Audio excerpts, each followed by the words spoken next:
Hello and welcome to my brand new YouTube video. This is Happy HCL here, reminding you to have a nice day.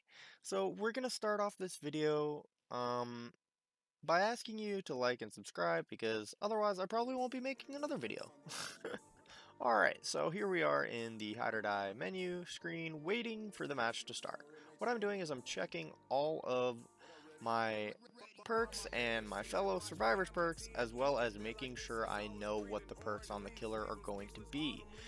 As of the nearest hotfix, after 9 seconds is left on the countdown, the killer cannot switch to another killer, which is going to give you a little bit of an advantage. So getting off started here, I'm crawling out of my little hole, and basically what we're going to do is we're going to want to get those extractors started immediately. The extractors, as you can see on screen, are giant satellite dishes that basically are your main objectives of the game.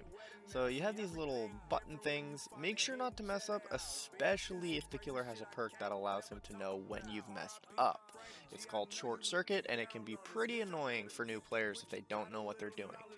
So as you can see here, I didn't leave early enough, and I also messed up in that slide, so I take a tick of damage there.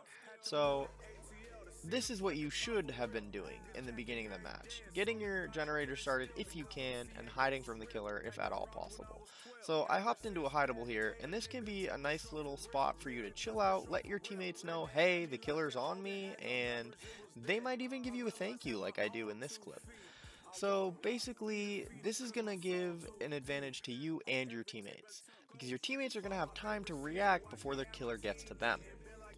So, in this clip, I'm picking up an item. Items can be found all over the map. They have different rarities, white, blue, purple, all kinds of different colors, even gold. So the keys can be useful because keys basically can lock doors while you're in a chase, getting chased by the killer. Now, as you just saw there, I'm throwing gas cans. Gas cans are awesome because you can pretty much throw them. You don't have to put them all in at once. I see a lot of people doing this. It actually is not advantageous for you. You want to keep your extractor going for as long as possible. Now here I'm spectating a pretty OP hiding spot. I just figured I'd throw that in the tips and tricks video for you.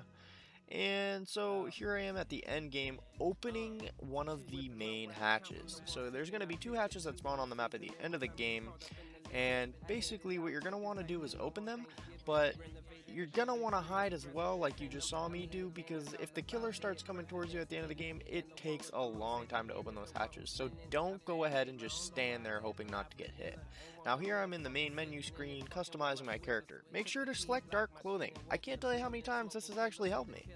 So, moving on to perks, augments, and items. And your dark path. So when you get into the dark path screen, this is what it's going to look like.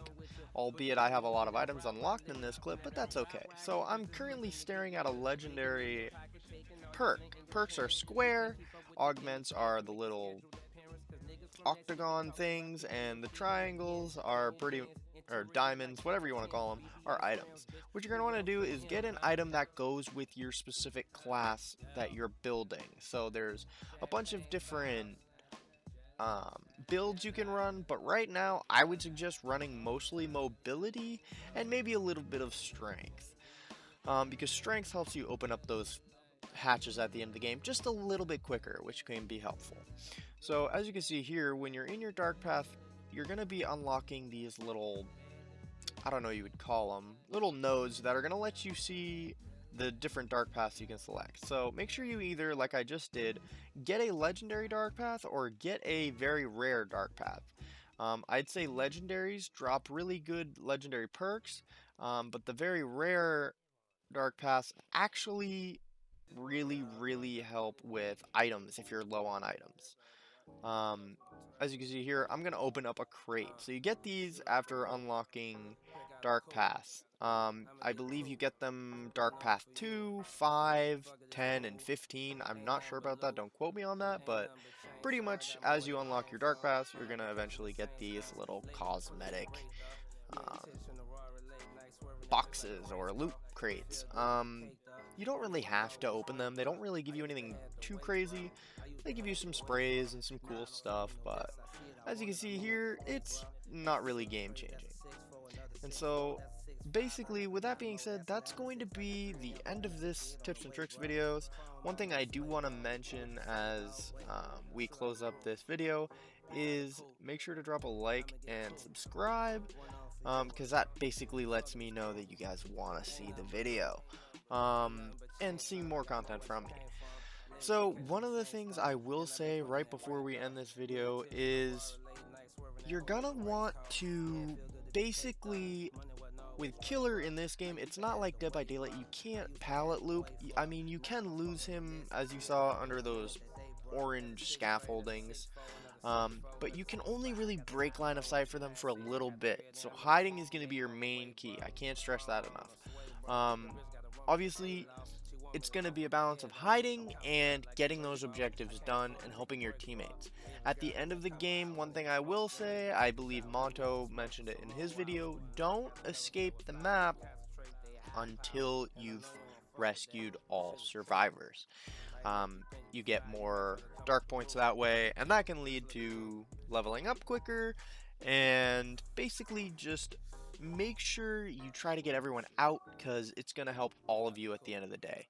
And with the final tip being, as you're getting started in Hide or Die, make sure to spend your dark points every time you get at least 10 grand.